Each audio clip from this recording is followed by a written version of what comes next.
Thumbs press the tankards with drunken strength. Foam sloshes from the rims, coating an already damp bench in thin pools of merriment. Elbows rest, glide and slip. More wine, more mead, make of ye belly a whirlpool of revelry. Ye vision rolls like the waves of the sea. The wood beneath your feet becomes as ice, sending thyself tumbling to the ground. Tumbling, spinning, tumbling. You know, you're a fun person to drink with. I know this great little place where the wine flows like water. We should head there. Hey, you don't look so good. My friend, you are very perceptive. I have a powerful thirst that cannot be slaked. What's all the commotion? That was delicious. You're naked. You meat. Come. Oh. Pardon me, friend. I didn't see you standing there. Wake up. That's right. It's time to wake up, you drunken blasphemer. Now that was a night to remember. A great shame that the copious concoctions of fermented firewater robbed you of all memory but for the faintest flickers of the man you had met, Sam Guevenne. Yes, your head hurts and you don't remember where you are. I'm guessing you also don't remember coming in here and blathering incoherently about marriage or a goat. Which means you don't remember losing your temper and throwing trash all over the temple. Mead-soaked sacrilege, marriage, a goat. Where is Sam? Shamed by the priestesses, and rightfully so, you are made to clean up the mess you made of the temple. Lucky that you are not thrown in a jail cell. You were in Whiterun last night. This looks like a Dwemer ruin. By the 8, by the 9, or however many gods you believe in, you somehow ended up in Markarth? Think hard, how could this have happened? You look like someone who can hold their liquor. How about a friendly contest to win a staff? A staff? You stupid fool, you got drunk and became the plaything of some warlock or wizard. Someone bring me a drink, quick! Anyone who has played Skyrim has most certainly encountered Sam Guevenne and partaken in the parade of revelry and retraced your steps to get some well-needed answers. This quest is a night to remember, and as most of you would be aware, Sam is no warlock, nor wizard, nor even a mortal. Rather, Sam Guevenne is the alias for a force far more powerful. The Daedric Prince Sanguine, Lord of Revelry, the Blood-Made-Pleasure, he who tastes the shaven fruit, whose sphere is of lust and perversity, a creature of passionate indulgences and darker natures. Debauchery delights and pleasure pleases. He relishes in sending mortals to the extremes of the hedonistic, to urge them to take the sensations of the mundane world and drive them to excess. Sanguine's tastes are complex and taboo. He is a breaker of convention, an artist of transgression in his pursuit of pleasure. Mistakenly, I think he is often relegated to the classification of a prankster, one of the more harmless princes, one more intimately connected to the life of mortals. But don't be fooled by such an idea. To play with Sanguine is to reckon with forces far more sinister than you may at first realize. He is no harmless drunk, and his influence is far greater than is commonly attributed. It is curious that your night to remember finished in a temple of Dibella, the divine goddess of beauty, the lady of love. Dibella herself, as one amongst the divines, receives critique at times for her sphere which, in some capacity, overlaps with the pleasures of Sanguine. She is said to pay men in moans, and some of her temples are devoted to erotic instruction. Some of her followers take her principles to an extent that many would find uncouth. For example, if you travel to Riften and you do yourself a little snooping, you may find that Helga, who runs Helga's bunkhouse, likes to take her Dibella worship very seriously. It's not just the work, it's everything about her. She's disgusting. I think she takes her worship of Dibella a bit too seriously. Do you know she slept with 3 different men in the last month alone? What kind of woman would do such a thing? Not a very 21st century attitude, but nonetheless we can understand that Dibella and her Dibellan arts can get a bit of a bad rap amongst the mainstream of society, in 4th era Skyrim at least. Now, this I find interesting because Sanguine, who represents an even more extreme pursuit of pleasure, is considered an enemy of her temple. The same is also the case for the Temple of Mara, who is the divine of love and marriage. Understandably, a deity of love and commitments such as marriage may take issue with the Daedric Prince of Temptation. As for Dibella, you can see the overlap, see how one such as Helga and the arts she practices may have the approval of Sanguine or Dibella. But still there is disparity between the two deities. Consider that Helga's practice is considered extreme within the realm of acceptable Dibella worship. If word got out that I'm practicing my Dibellan arts in Riften, they'll run me out of town. Sanguine, I would think, would take delight in pushing mortals such as Helga to even greater extremes, and perhaps it is in this way he is considered an enemy of Dibella. This horned devil would try and take those worshippers of Dibella and push them far beyond the purview of what is sacred. With all this said, there is additional clarity as to why Sam Guevenne led you on a raucous rampage into the Temple of Dibella, fondling the statues and trashing the place. This is the first sign that, in retrospect, alludes to Sanguine as the true identity of Sam. You get an earful, understandably, and either by silver tongue or scrubbing the floors, you get the next clue on your investigative journey. I suppose that'll do. Dibella teaches us forgiveness after all. Even for a drunk like you. So do you remember anything I said when I got here? You were ranting when you got here, but most of it was slurred. You did say something about Rorikstead. Maybe you should take a look there. So you leave Markarth and venture through the treacherous reach, wondering how you accomplished such a journey in so little time while being entirely plastered. It would seem a divine miracle that you made it through the hordes of hostile natives that prey on the vulnerable, and that is not even to mention the saber cats, bears, and, well, as a drunk spinning out, it is a great surprise that you did not take a stumble and trip off the reach's many high cliffs. As you ponder miracles, you will eventually come to the edges of the great tundras of Whiterun Hold, and we come upon the small farming town of Rorikstead and begin asking around. You've got a lot of nerve showing yourself in this town again. What do you have to say for yourself? I'm sorry? Sorry's not good enough, not while my Gleda's still out there alone and afraid. You kidnapped her and sold her to that giant. That sounds pretty bad. You're damn right it does. I'll never breed another prize-winning goat like Gleda. And don't you think of coming back to Rorikstead until you get her back from that giant. Did I say anything about where I left a staff? You mentioned something like that when you were running off with my goat. Tell you what, you bring back my goat, and maybe I'll give a damn about your staff. In your montage of drunken antics, it seems you had stolen this man's prize-winning goat named Gleda and sold her to a giant. How you managed to hold a conversation, let alone a trade deal with a giant, which you can only assume was held in Giantish, a language entirely unfamiliar to you, it's a curious thing. Sam Guevenne must have facilitated it with some of his powerful magic. Again, you have to fix the problems you've caused and head into the nearby hills to go and retrieve Gleda from the giant named Grok. And he won't take kindly to your attempted retraction of the deal. Good luck. This could be pure coincidence, and me reading way more into the quest than maybe intended, but a goat is rather fitting for Sanguine, a symbolic representation, one might say. Sanguine has varied in appearance, both manifested and depicted throughout history and across cultures, but most commonly he appears with horns. A portly, crimson-skinned man with a demon-like head of horns and tusks is his common appearance, often with mugs or cups, filled with booze of course, and sometimes accompanied by harlots or other emblems of ecstasy. But other, more familiar manifestations are that of a Dremora-like character with pronounced curved horns similar to that of a goat. I think for the Daedric Prince of Lust and Revelry, the idiom horny as a goat would more than fit his character.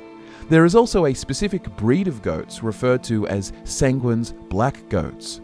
A goat bred to take part in Daedric rituals? Nonsense. It's just a goat, isn't it? But why does it look at you like that? And did it just whisper? No, it's just a goat. These black goats, despite the tongue-in-cheek uncertainty of the flavor text description in ESO, certainly have something funny going on. At the very least, a goat with eyes that periodically glow red should be suspect. Whether or not this goat is as suggested or not, we can't say with absolute certainty, but it's interesting that Sanguine's black goats may be bred for specific Sanguine rituals. I don't really want to think about this through the lens of a Daedric prince who enjoys unnatural sexual relations, but for a more tasteful use, goat sacrifice or sacrifice in general is not uncommon amongst Daedra worshippers. For example, the Ayleids of Ninendava had sacred white goats that have continued to flourish in their absence. The goats that come from the ruin of Ninendava and Cyrodiil are no mere domestic livestock. They have long been used in certain forbidden Daedric rituals and have even been known to lead mortals through those arcane rites. Sanguine is a creature of lust, and as we will discuss later in the video, bloodlust would be encompassed within this dynamic. Anything in excess. Don't be fooled by the facade of a mere prankster. He is not a creature of control. In fact, control is anathema to his sphere. Rather, his is a facilitation of mortal desires pushed to their extremes. People who get pleasure from unseemly activities appeal to Sanguine as much as any other more typical pursuit of pleasure. Similar to his black goats, there is the ram of dark delights. The shadowy shapes of inky goats lead revelers through the streets to Sanguine's latest celebration. Often the animals are fitted with the symbols of the party, sweet drinks, and heady rose perfumes. Take a ram like this into your care at your own peril. The symbology of horns has a variety of interpretations in our real world: strength, aggression, fertility, and other times evil. Goats and Satan are thematically intertwined in our own world too, and we can see how Sanguine is representative of such a seductive kind of evil. Of course, the Elder Scrolls is a fictional world, fit to create their own symbols and associations, but whether we like it or not, we have a menagerie of associations in our grey matter which have been baked in for generations, and so fiction can draw upon these symbols to quickly reinforce the thematic messaging. Hence, I find real-world inspirations quite fascinating and helpful in drawing a complete picture of the subject. As example, consider the power of names. If I say Gaius Cato, you are more likely to package Roman associations with the character even if you know nothing else. Same for Hrol Hammerhand and the Germanic Scandinavian images that would percolate. Anyways, that little aside was only to express why I enjoy connecting Elder Scrolls subjects to their real-world counterparts or inspirations at times. So, back to Sanguine. While any of the individual acts like sex or drinking and revelry aren't evil in themselves, we must remember that Sanguine's true delight is to push mortals to excess, a seduction to self-destruction in the pursuit of pleasure. The dose makes the poison. Pleasure is no doubt one of the base mortal fixations, accessible to all with a body, with tongues to taste, with skin to feel, ears to hear, and eyes to see. The pursuit of pleasure is arguably innate to all mortals, and hence one can understand why Sanguine, who drives the pleasurable to the ecstatic, has been venerated by cultures since time immemorial. To clarify, there has been hardly a time where Sanguine has not been worshipped in some capacity, most often in secret cults and festivals, but he's never really been a god of public and daily veneration. After all, daily excess is hardly sustainable for a functioning society. However, there are several examples of festivals or traditions in which Sanguine is cited as a driving force. In some capacity, perhaps every time you have a drink or two, or a bottle of wine, you flirt with the sphere of Sanguine and risk diving headfirst into the perils of pleasure. One of the great archaeological examples we have of Sanguine's depiction is this beautiful picture, a relic of Colovian pottery. Upon closer examination, we can see clearly Sanguine upon a pedestal of roses, pouring wine into the bowl of a woman and dropping grapes into the bowl of an Argonian. Notice also the rose-shaped stopper at the top, very similar to Sanguine's rose, the Daedric prince's very own artifact. All of the mortals depicted are supplicating before Sanguine, praying for his bountiful hands to bestow liquid pleasure upon them. The Colovians and their Greco-Roman real-life aesthetic inspirations make the inspirations behind Sanguine's creation even more clear. It's clear to me that Sanguine is chiefly based upon Dionysus, the Greek god of wine, of fertility, festivity, and religious ecstasy. as well as many more things. And 2, one of the animals associated with him is the goat. In personality, Sanguine also takes liberally from the common characterization of the mythical Greek creature, the satyr, horny goatmen with insatiable sexual appetites and a love of pranks and mischief. Of this pottery in particular, 3 scholars have various insights. Pottery is often repaired long after the piece has been fired, but these cracks that are filled with vibrant red look about as old as the picture. Perhaps they were intentional. Given the artwork, the red could represent blood or wine. That vibrant red comes from crushed hot peppers imported from Ezrionet. They were unbelievably popular in Cyrodiil, around year 53 of the Second Era. I found evidence of a growing Sanguine cult gaining footholds in the Imperial City at the time as well. Remember that growing cult in the Imperial City, we'll come back to that, but Sanguine does seem to have some interesting associations with some emperors of history. There was a master vase painter in Cropsford in the early Second Era who specialized in black figure pottery. All the details you see here are extremely difficult to get precise with the pottery slip. This has to be Martina Russus's work. We can say that in all likelihood that this pottery is an early Second Era or perhaps late First Era relic of pottery. However, mention of Sanguine in historical texts predates this by millennia. In the source On Oblivion, it says, "It is improper, however customary, to refer to the denizens of the dimension of Oblivion as demons." This practice probably dates to the Elysian doctrines of the First Era prophet Maruk, which, rather amusingly, forbade traffic with daemons, and then neglected to explain what daemons were.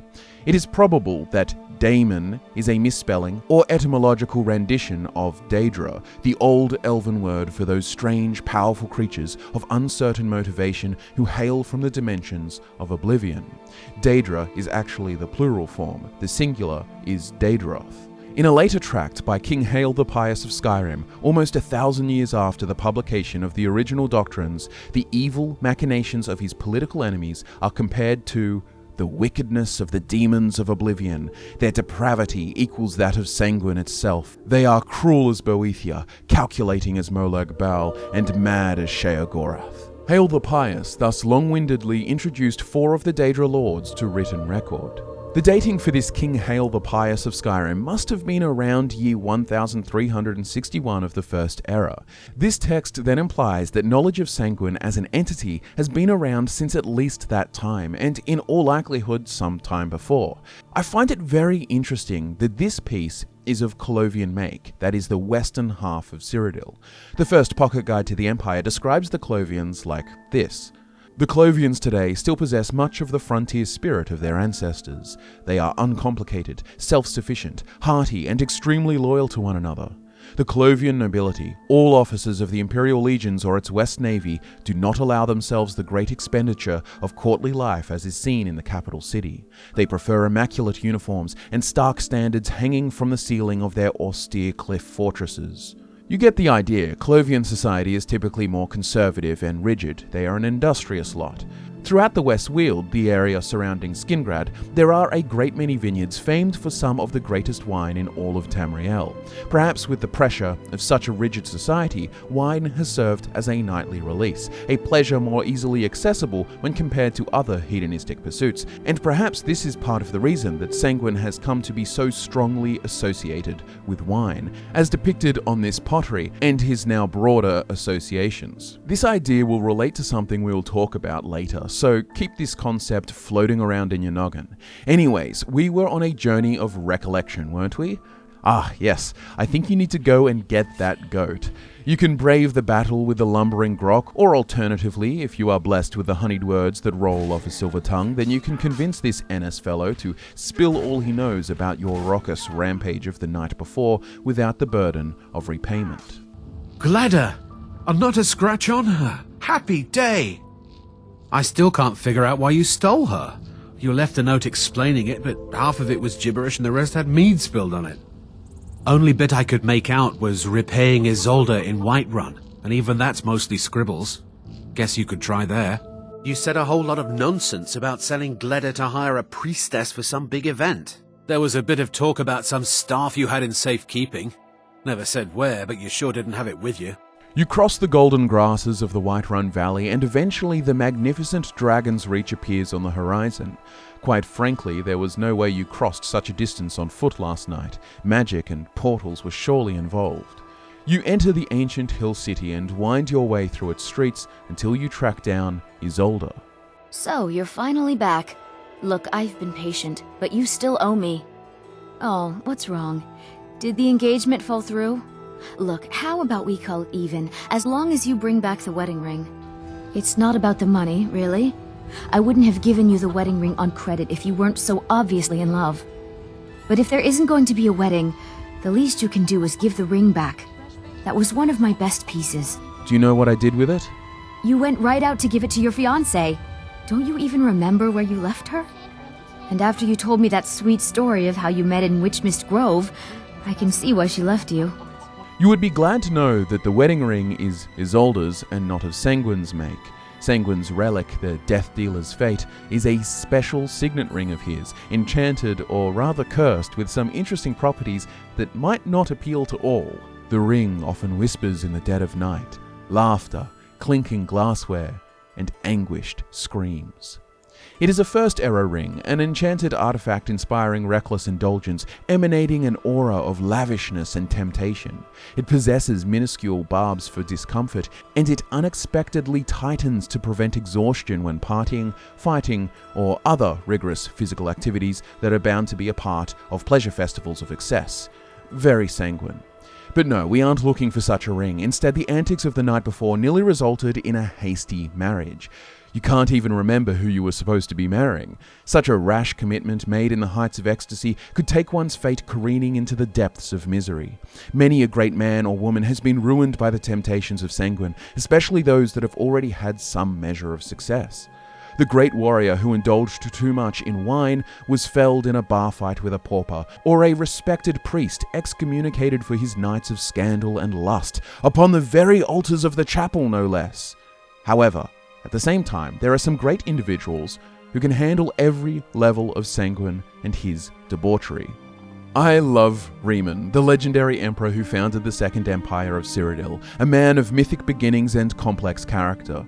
Since we're talking about Sanguine, the Daedric Prince of Indulgence, then I would ask you to indulge in a little bit of unofficial lore. Firstly, a shameless self-promotion of my video novella that I made a few years ago about Reman, linked below. It's an Arthurian-inspired take on the rise of Reman that embraces all of the weirder lore, but more particularly, I want to talk about a piece called The Imperial Census of Daedra Lords, which was written by Michael Kirkbride and was a piece of writing that was originally intended to be included in the third pocket guide to the Empire, but it was ultimately cut. It's an enlightening piece that offers an accounting of all the Daedric princes and their realms. Of course, we are speaking of Sanguine, and this is what is said. Sanguine, Prince of Hedonism, lords over no less than 10 times 10,000 pleasure pockets of the void. As revelry and drunken stupor fall under this prince's influence, he has been a favourite of many emperors since the first foundation. Records even indicate that he resided in White Gold Tower during the reign of Reman Cyrodiil and helped in the somewhat dubious draftsmanship of the Crendali Festivals, whose vulgarities did little to help imperial expansion into Alinor and the other Somersets. This writing indicates that Sanguine himself was residing in the White Gold Tower along with Emperor Reman, relishing in the excesses of the throne.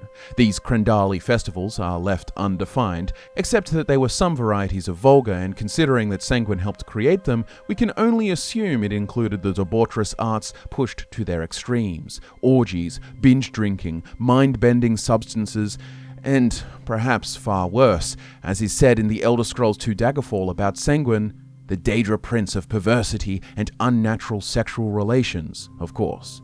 Sanguine is the Daedra Prince of lust. Anything in excess is his motto. I have a particular love of the weird lore surrounding Reman, much of it added from unofficial sources such as Michael Kirkbride, a former developer at Bethesda, but even within official lore capacities, there are sources such as the Remanada, which has the Emperor as being born from a hill that King Hrol, who had entered a spiritual frenzy, made love to after witnessing the spirit of Elysia. And Hrol did love unto a hillock. Indulge me more, for Sanguine commands it, but there is a writing by Michael Kirkbride called The Shonni-etta, which is a very weird, mythic, and not safe for work, but simultaneously awesome piece, and there is a beautifully described scene that feels very Caligula Conan-coded, and I think thematically describes a Reman that would love to have Sanguine in his court. I'll read the following. The summer of his 13th saw the assembled lords of Colovia having offered their swords to the lowest step of the throne of white gold. Reman, naked, save for paint, with an idiot chorus to his god's blood left, and a quartet of heavy-horned minotaur teamsters to his god's blood right, and his wives entwined around his legs, and a crown of crows in a stately arc about his brow-embedded jewel. It was unseemly hot in the chamber, with maidens and viziers and emissaries and animals asleep or even dead on its tiles or in cool corners, and risen things waved insect wings as fans, stirring the sense of moth clouds down in a dust that clung to skins and sometimes changed them. No one had said a word since the kings and counts of the West swore out their oaths that morning. The sun broke across the glassworks and made a steam of the collected sweat. The Imperator then stirred, and Shonni-etta made move to love him, with now said Yenna cleaning his feet with sponge felts from the Piedon. And Reman gave his acquiesce, willing his blood into brandy for his younger wife to drink. And when one of the lords of Colovia, the Kvechi, hissed out an impatience, it so unnerved the beggar king of Brumart that the latter beheaded him without rising, placing his sword back quickly on the steps, its blood now drawing sweet flies from the tails of the teamsters. Look, this is strange and unofficial lore, but I think it makes Reman Cyrodiil a far more interesting and mythically terrifying character, having some demigod-tier emperor devoted to excess in all things, not only pleasures, but also in conquest. Show me now all who would not believe in or belong to me. Okay, so we are coming down from the clouds a bit now, but to nestle some of this in more concrete lore, the Imperial Census of Daedra Lords does mention that Sanguine has been a favourite of many emperors since the First Foundation, meaning since Alesia first founded the Empire. This potentially stacks up with what we read before, from canon lore where King Hael the Pious of Skyrim compared his political enemies as to having the wickedness of the demons of Oblivion, their depravity equals that of Sanguine itself, which could very well be referring to the Elysian emperors and the bureaucracy of the day. At this point in time, around year 1361 of the First Era, Skyrim, ruled by King Hael the Pious, had been independent from the Elysians since the reign of King Ismir Wulfarth over 8 centuries prior. The Elysian Empire, the first empire of Cyrodiil, was essentially a theocracy of the Elysian doctrines, a complex and strange monotheistic theology which revolved around the worship of the One, known by its history for its strict and complex rules and laws. We can look at our own history, such as that of the Catholic Church and its indulgences where money could cover for sins, and other scandals of the medieval era for comparison. Often in times, what is repressed is amplified, and so we could imagine that Sanguine took delight in perverting emperors and high priests and encouraging their lavish feasts and secret orgies, one standard for the nobility and another for the populace. You get the idea. Powerful figures that have the means to change the world for the better, becoming distracted with wanton indulgence of baser desires.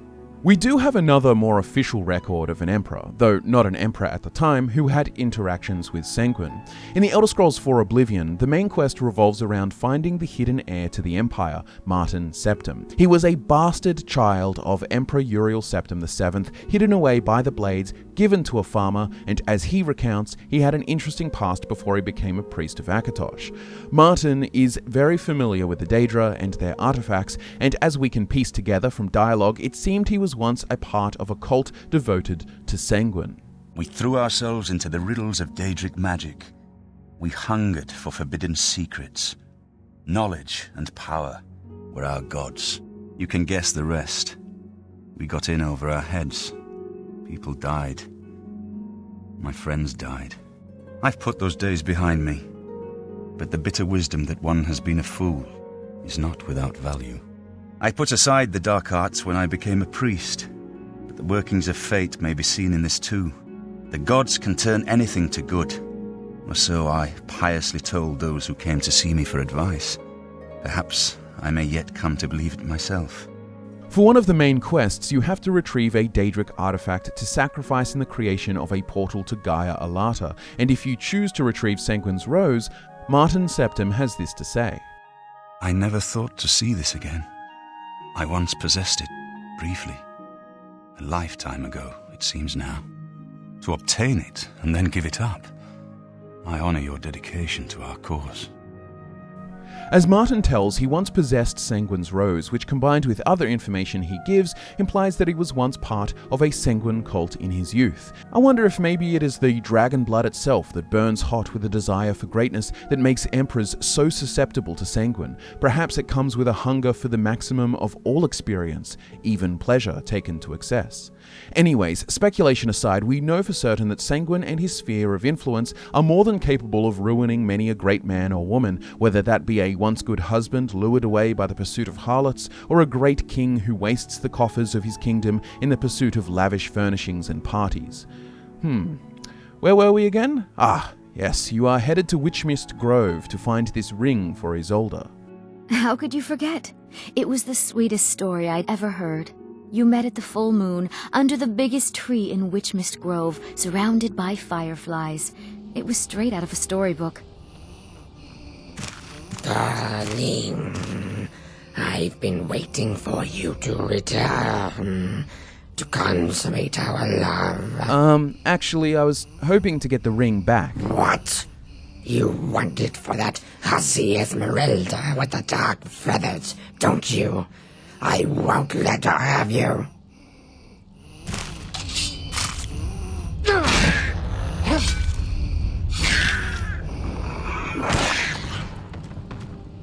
We spoke previously of how Sanguine enjoys perversity and unnatural sexual relations, and I think this would more than qualify. Thank the gods you didn't go through with it, when your gaze was clouded by booze and you were amorous for anything with a heartbeat. I don't think this marriage would have worked out anyways. You've got the ring on you now, time to return it to Ysolda, and clearly by now, without a doubt, you have realized that this Sam Guevenne is at least some kind of powerful mage, because there is no way in a single night that you have been doing laps of Skyrim without some level of arcane transport. Excellent. Sorry it didn't work out. I know how excited you were for the wedding. You kept saying it would be a huge ceremony at Morvunskar. You said you even had some magic staff that would handle all of the guests. So now we are headed to Morvunskar, an ancient fort. Like many, you would think it was originally built during the Reman dynasty as part of the fortification network made to defend against the Akaviri, but at the time of the Elder Scrolls Online, during the interregnum period after the fall of the Second Empire, it was being expanded, likely to what we see today. Located on strategic high ground overlooking the main roads to Windhelm, Morvunskar has been the site of a series of fortifications, and a larger stone fort is currently planned. Fittingly, many great Nord warriors have been buried in the vaults beneath the walls.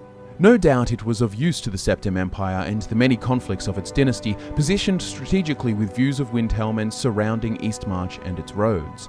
Today it, like most of the forts in Skyrim, have been abandoned by the lawful, and it is inhabited by warlocks led by a character named Naris the Wicked, a high elf with some particular tastes. Ah, the sweet smell of burnt flesh. Nothing better, really. They die too quickly. Maybe I'll try and hold off on the paralysis next time. Give me more of a moving target. Good practice. As you pass the exterior defenses of Morvunskar, an array of traps and spell-slinging minions, you can sneak inside and overhear more conversations regarding their leader, Naris. They drink all day and night, and what do? You work the forge. I work the forge. Why do they need me to do this? We use magic, not weapons. I swear, they're making me do this for a laugh. At least I'm not dealing with the prisoners down below. Yeah, I don't know how I feel about what goes on down there. I bet Naris gets a kick out of it. Nasty fella he is. You'd better quiet down before you end up there. Then I'd have to work the forge. We get the impression that Naris is a bit of a sick puppy, a sadist taking pleasure in crisping corpses and forcing his underlings to toil for amusement. He also maintains a prison with victims for his whims. Arcane target practice? Seeing how real flesh reacts to the new spells he devises? The mage talking here is obviously among the lower rung of their little cult, but he mentions that they drink all day and night. These clues are coming together in a way which paints this group of warlocks as hedonistic, and really this is another clue that strongly implies that they are devotees of Sanguine and his excess. Of note also, there is a shrine of Dibella in a room of bedrolls and wine. You can imagine what happens here. I would think that this is some kind of profanity, a kind of emblem of excess, a mockery of Dibella on behalf of Sanguine. After all, this kind of irony would please the prankster who delights in all the sacred becoming unholy, a trade of piety for pleasure. Or perhaps even Naris, their leader, was once a Dibella worshipper who was driven too far and ended up pursuing Sanguine as Dibella's pleasures became too tame. Naris as a character is clearly a sadist, deriving pleasure from inflicting pain, and this kind of excess would fall neatly within the realm of Sanguine's desires. I mentioned earlier that Sanguine is far more sinister than you may at first realize. The actual word Sanguine has several meanings, one which means optimistic and positive, which of course his jovial, fun-having nature suggests, but the other definition of Sanguine is blood red, and archaically it could even mean bloody or bloodthirsty. Within an Elder Scrolls lore context, this is also true of the definition, but as the slowed necromancer Nagasta says, Nature were born before stars, mortal. Do you consider that perhaps such names preceded, and perhaps inspired, the concepts they connote? Blood red. Red is one of his colours of association, and most may at first assume that it is representative of wine or roses, but it hides more than you think. Lust is his sphere, and that contains within bloodlust. Two cultures of Tamriel in particular recognize this sinister aspect of Sanguine with far more clarity than others that view him more as a being of mere merriment, his surface level aspect. Firstly, among the Ayleids, the ancient elves of Cyrodiil, Sanguine was known as the Blood-Made-Pleasure. We have known of the decadence of the Ayleids, of their seeking of Daedra for higher powers, and the cruelty they cast upon their needic slaves, as is recorded in the Adabar. Men were given over to the lifting of stones and the draining of the fields and the upkeep of the temple and road, or to become art torches for strange pleasures, as in the wailing wheels of Indazel and the gut gardens of Sursen, and flesh sculpture which was everywhere among the slaves of the Ayleids in those days, or worse, the realms of the Fire King Hadhul, where the begetting of drugs drawn from the admixture of Daedrons into living hosts let one inhale new visions of torment, and children were set aflame for nighttime tiger sport. They are such sadistic pleasures that the likes of Naris the Wicked would enjoy. There is a particular translated Ayleid manuscript attributed to Eldhal the Inducer, which, though fragmented, contains reference to Sanguine. Pliability of its material, so vital and so obedient to my tools. It was a subject of yearning for assent to the ultimate purpose of its form. A vision of the shape and the method took me immediately, and I stilled the form. I stopped its sight and speech and stood it in the working space. I ordered the servants to stay and bear witness to a perfect example, and began the dedication rituals. And to it I sang and hummed and whispered. The cage of its heart gave assent and unfurled with no splintering, no cracking, the life's rhythm persisting. I ordered fine silver chains. Into each link I inscribed the 100 words for bliss, and I wrapped the cage and trunk all around to best display the organ at work. Such joy! It must have been that Blood-Made-Pleasure watched the work, guided my movements. A new inspiration came upon me, and fervidly I grasped the sight orbs between the implements. I blessed it with wings of welkind, gently grafted and obtained at great expense. I extended its blood paths, a delicate web within shining light. 8 stars for its crown, 8 rubies at its feet, splayed forearms reaching for Aetherius. It became real when I gave it the name Messenger Beast Redeemed. There were certainly some sick puppies amongst the Ayleids, and Eldhal the Inducer credited Sanguine, the Blood-Made-Pleasure, as the guiding inspiration for his vile crafts. As unfortunate as it is to admit, such an excess of perverted pleasure falls firmly within the realm of Sanguine, and there is no reason to claim otherwise other than his jovial prankster facade. His sphere is of excess, lust, and perversity, unrestrained and unfazed by taboo. Pleasure is an individual experience and relates to the individual's tastes. All that matters to Sanguine is that they push that pleasure to the extreme. We can't expect primordial spirits, such as the Daedra, to have such trifling, mortal moral codes. We are but ants and playthings in the eyes of Oblivion's princes. Remember, one of the defining features of the Daedra, amongst the Daedric-centric faiths of Nordic or Elven heritage, is that they were uninvested in creation itself. They lost none of their power in the creation of Mundus, and so have no interest in the care for mortals, other than the ways in which mortals please them, or take part in their spheres. In the Elder Scrolls Online, while in the Shadowfen region of Morrowind, you can come upon an ancient Daedric ruin of the High Velothi culture, perhaps once a stronghold dedicated to the worship of Sanguine, but since those ancient days it has become a place of eternal party held by Sanguine, now called Sanguine's Domain. It is described in a way which again reinforces his darker nature. Sanguine is the Daedric prince of debauchery and dark passions. In his domain the revelry never ends, but it is a place where all pleasure is mixed with malice. There are other examples of bloodlust and sacrifice, such as is found in the source The First Gleaner, which says this about a particular individual. Pierron came to Fargrave as an escaped sacrifice from some cult. This one cannot remember the name. This one does know that the few surviving cult members still search for him. They promised his blood to Sanguine and will not rest until they fulfill their oath. That is why Pierron does not return to Nirn. He fears the cult leaders will find him the instant he steps through a portal. This individual is being hunted on behalf of Sanguine, which brings me to another cultural view of his, that of the Khajiit. Sanguine, blood god of the second litter. Sanguine is not an evil spirit by nature, but Khajiit must know that all things within his sphere turn true cats from the path. These are the urges of blood and pleasure without purpose. To fall to Sanguine is not to give into the dark, but to give into the flesh. He tries to tempt Khajiit into making their flesh immortal, and this is a prison to all spirits of the Jar'Khaget. Sanguine is therefore a spirit that will test you on the path and must be overcome. The secret to defeating him is to ignore him, and this we learned from Mafala, who said, "Lust for nothing but truth."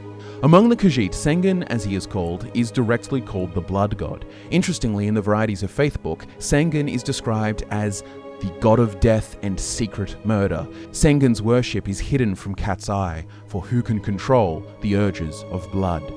I love this because within these sources there is a unique understanding of Sanguine as experienced through the unique biology of the Khajiit. As you know, the Khajiit are cat-like humanoids of various forms depending on the moon cycles, but common to all of them are their feline traits. Anyone who has had a cat would know that they are natural hunters and take a distinct pleasure in chasing something down and killing it, to the extent that they enjoy it even more if the prey struggles. Jiggle the toy at the end of the stick and see how excited the cat gets. I love the idea that such a similar instinct exists within the Khajiit. The temptation of catching prey, therefore for Khajiit, has a natural overlap with the concept of blood and murder. The excitement and pleasure they get from hunting. This is more of a thematic than explicit interpretation. However, again, for who can control the urges of blood, and these are the urges of blood and pleasure without purpose. To fall to Sanguine is not to give into the dark, but to give into the flesh. Both seem to lend credence to this idea that the Khajiit have a biological access to a particular pleasure found in bloodletting, given their feline nature. It is also worth noting that in the words of Clan Mother Anisi, almost the exact same reference is made. Sanguine, you are blood cat, for who can control the urges of blood? Vampires are also a type of creature commanded by a lust for blood, and there is a specific clan of Khajiit vampires that resided in northern Elsewhere during the Second Era, who used the art of blood magic and alchemy and had specific reverence to Sanguine, the blood god. This is the Hollowfang clan. With their unique blood magic attributed to Sanguine, they can summon Homunculus, a play on words of homunculus and hemo relating to blood. Other similar blood-related creatures like coagulants and hemopteras can be summoned with such similar magic. Look at the sigils of Sanguine that appear beneath the hemo-helots. These Khajiit vampires had been harvesting the blood of a captured dragon named Sarotnax. Our thanks, Sanguine, for this boon beyond our wildest dreams. This one will drink every drop of the dragon's blood in your name. I do find Sanguine related to blood magic and bloodlust a very interesting dynamic for the prince who can be so plainly misconstrued as a mere god of a drunken party. An Alfiq Khajiit in the Elder Scrolls Online also says, I heard once that it was Sanguine who gave Khajiit the secret of wine by spilling the blood of grapes. I don't much care for Daedra or divines, but him I like. which is another neat piece of lore that harmonizes Sanguine symbols of blood and wine in a singular thematic myth. Altogether, with both an understanding of Ayleid and Khajiit perspectives of Sanguine, we can see the far more sinister and bloodthirsty side of the Daedric Prince. But now you make your way through Morvunskar, defeat the sadistic Naris the Wicked, and come upon the portal to the Misty Grove, one of Sanguine's many, many pocket realms, the Myriad realms of Revelry, as they are coined. You're here. I was beginning to think you might not make it. Where are we? I thought you might not remember your first trip here. You had a big night. I think you've definitely earned the staff. I have all the things needed to repair it. Oh, the Hagraven feather and so on. You can throw all those out. You see, I really just needed something to encourage you to go out into the world and spread merriment. And you did just that. I haven't been so entertained in at least 100 years. So all of this was just a prank? Just a prank? Just a prank? The Daedric Lord of Debauchery does not deal in mere pranks. This may have begun as a minor amusement, but it wasn't long before I realized you'd make a more interesting bearer of my not-quite-holy staff. Who are you? I am Sanguine, Daedric Prince of Debauchery. I know. How could I lie to you? Well, how could I trust you until we've shared a few drinks? But it wasn't long before I realized you'd make a more interesting bearer of my not-quite-holy staff than this waste of flesh. Why did you choose me? Let's be honest here. I don't always think my decisions through, but you're going places. Maybe a little influence from your old Uncle Sanguine could help adjust your course a bit. Thanks, I guess. My pleasure. But I think it's time for you to go. No fun keeping you locked up in here with the staff. Well, that was a wild ride, was it not? Sam Guevenne was in fact the Daedric Prince Sanguine, having a good old laugh with the Dragonborn. Compared to what you now know about Sanguine and his greater extremes, we should be thankful that you only had a night of blasphemy, trashing a temple, stealing goats, getting hitched to a hagraven, and drinking a dragon's weight of wine. In the end, you are awarded a staff, a rather iconic craft, the Sanguine Rose. The Sanguine Rose is not an artifact most folk would care to have. It summons a lesser Daedra to the user. The Daedra will attack any other creature in the area except the bearer of the rose. The rose is like any other in that it will wilt. The more of its power that is used, the more wilted it becomes. Eventually all its petals fall off and it loses its powers. Somewhere in Oblivion, a new rose blooms and is plucked by Sanguine himself to be given to a new champion. The Sanguine Rose, or sometimes called Sanguine's Rose, is a rather simple staff, but one of gorgeous aesthetics. Throughout its several appearances in the Elder Scrolls games, it has always summoned a Daedra of some sort, and due to the restrictions of gameplay, it has always been used for combat purposes.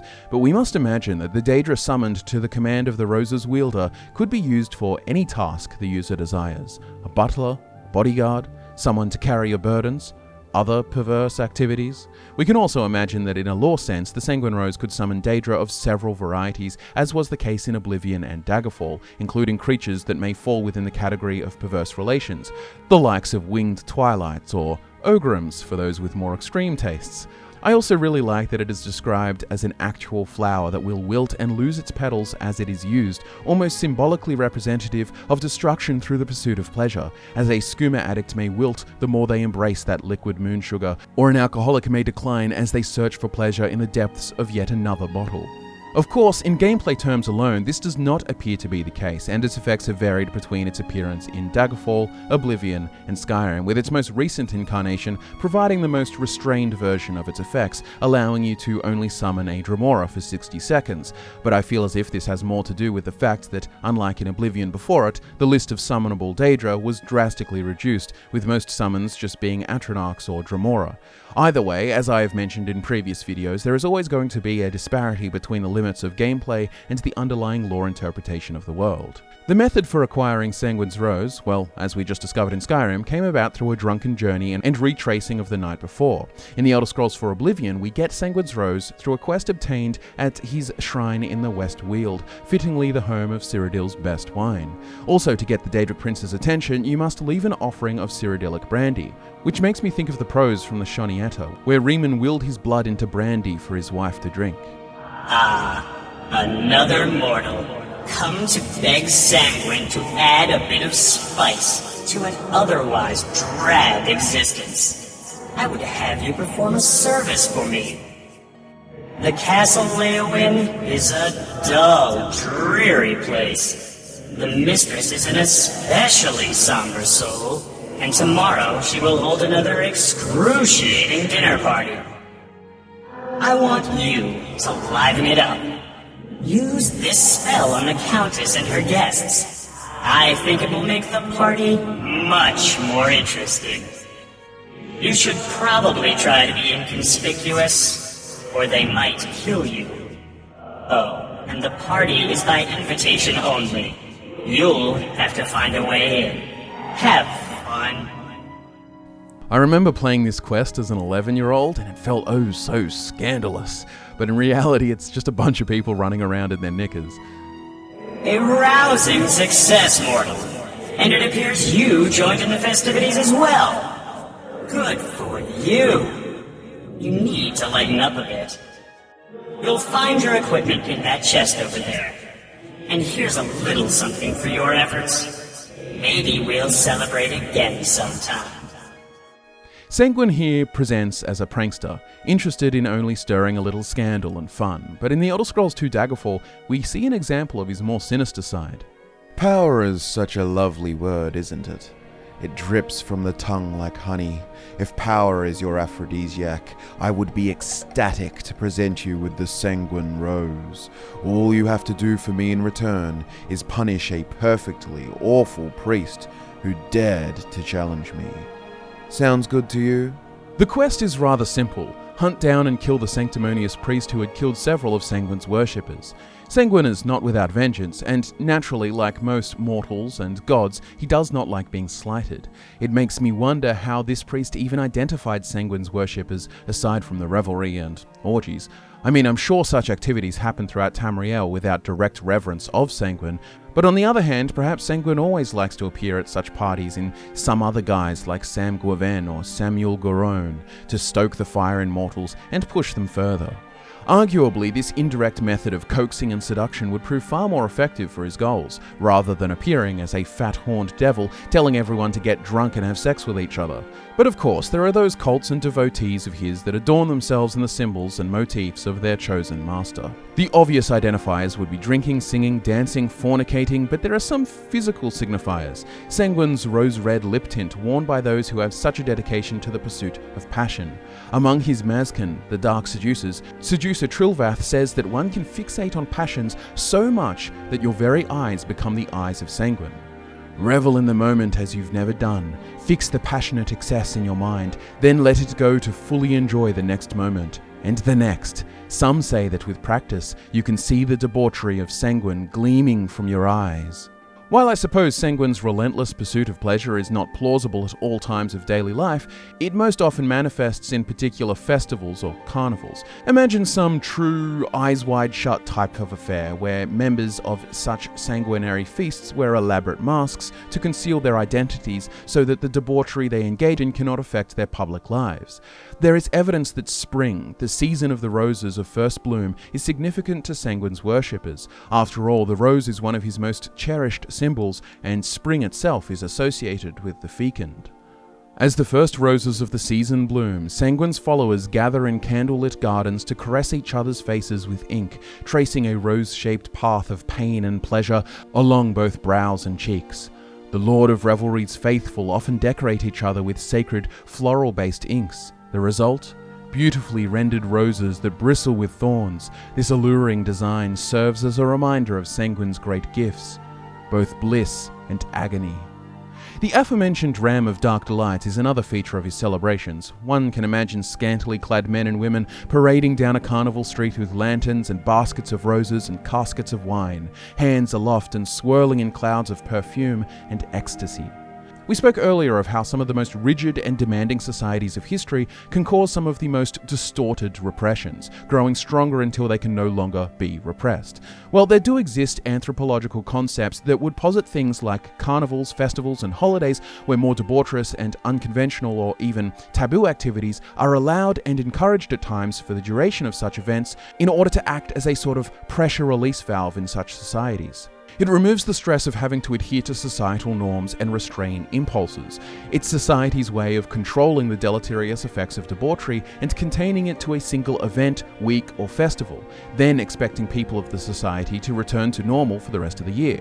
For example, Saturnalia, the ancient Roman festival, represented a chaos in where Roman norms were put to the side, gambling was permitted, masters served slaves, and jokes and all kinds of revelry and tomfoolery were permitted. Thereafter, symbolically, order was returned to the chaos and Saturnalia came to an end, and the norms of society were restored. There are several other examples throughout our own history. Of course, I speak of such concepts in broad and generalized terms. I'm not trying to contain the infinite complexity of many societies, both real and imagined, to some kind of rule that must apply to all, but it's interesting to think about it in relation to Sanguine's role upon Tamriel. While I don't think Sanguine himself would ever condone any sort of restraint, mortals must live in a society and hence the totality of life must be considered. Understandably, Sanguine as a Daedra is not openly venerated by most societies, but still events like the New Life Festival, or Saturnalia, serve as similar function, and at times there is more overt acknowledgement of Sanguine himself. For example, in the Temple of the Divines in Skaven, priestess Fazaya says, "I'm unfamiliar with this delightful legend, but of course, Saturnalia is a Breton holiday and not celebrated here in central Hammerfell. Though we forebears worship most of the same divines as the Bretons and Imperials, every culture has its own saints with only occasional overlap, such as Saint Pelin in nearby Benkarai. Specifically, New Life customs vary from culture to culture in the same way. I've heard that in Elenhir, the youth of the gentry give each other licentious presents that are intended to dare the recipients into lascivious behavior, though the giver's name is never revealed. It is up to each recipient to guess who their secret Sanguine was. We'd never do that here, of course. The local crowns are too prudish." I would imagine that many cultures of Tamriel, with varying degrees and exceptions, such as the mentioned prudish crowns, that there would be acknowledgements of Sanguine and his role as the master of darker desires in which they're about to indulge. We mustn't view Tamrielic societies as these monolithic structures in which all of a certain race or culture act in accordance with the same societal standards and rules. There is always an element of society that contradicts the official position of the state. In the same way that we have harmless Satanists walking around with pentagrams and whatnot, you may have people in the Imperial City with all of their wine pitchers decorated with Sanguine, and perhaps they wear rose jewelry or paint their faces flaunting their love of the Daedric prince, but without doing anything illegal as such. I'm sure you get the idea I'm trying to convey. Of course, like I've mentioned, there would be many secret gatherings of Sanguine cultists, or even of nobles and merchants who would like to set up some eyes wide shut type affair in secret, much to the delight of the Daedric prince, whether explicit in acknowledgement or not. But of course, for some, a fun weekend or brief holiday is not enough. Some pleasure seekers desire an eternity of excitement, ecstasy eternal, and for the dedicated to Sanguine, this is a possibility. Mind aflame, loin afire, illicit pleasure to seek. From under the bed, Lord Sanguine doth peek, to inspire perversions in the wild and meek, tales of taboos of which virgins blush to speak. The wild rose blooms, perfumes in the burbling creek, the petals, the stem, and the thorns painful preek. That was a poem written by Ted Peterson, a former developer of Bethesda who worked on Arena, Daggerfall, and Morrowind. The poem speaks, of course, of Sanguine's realm, or rather realms which we know are dubbed the Myriad realms of Revelry.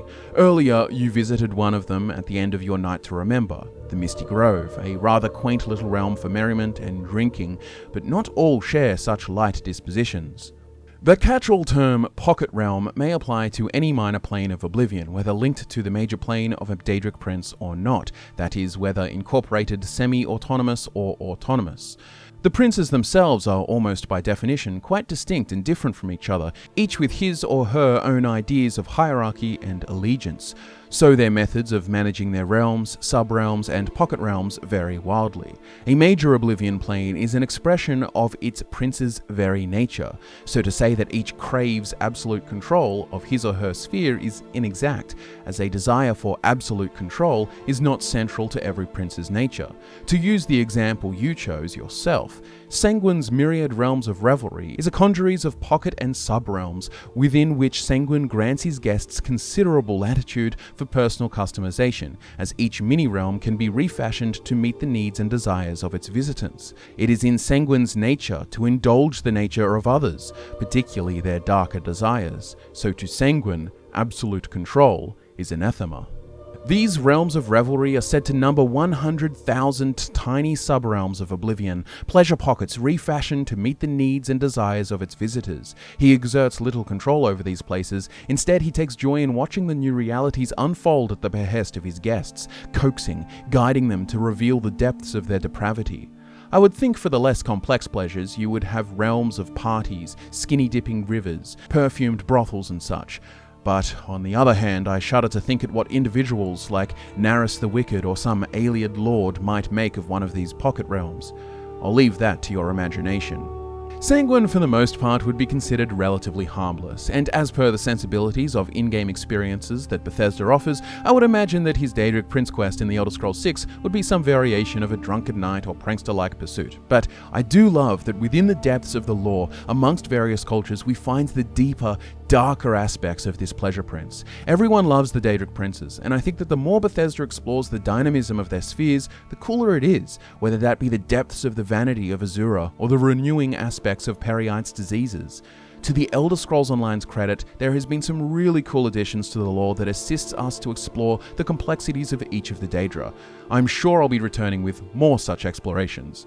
My name is Scott from Fudge Muppet. Thank you so much for watching the video, and I hope you enjoyed this piece thoroughly. Give the video a like if you did. Thanks again, and I'll be back to nerd out with you again next time.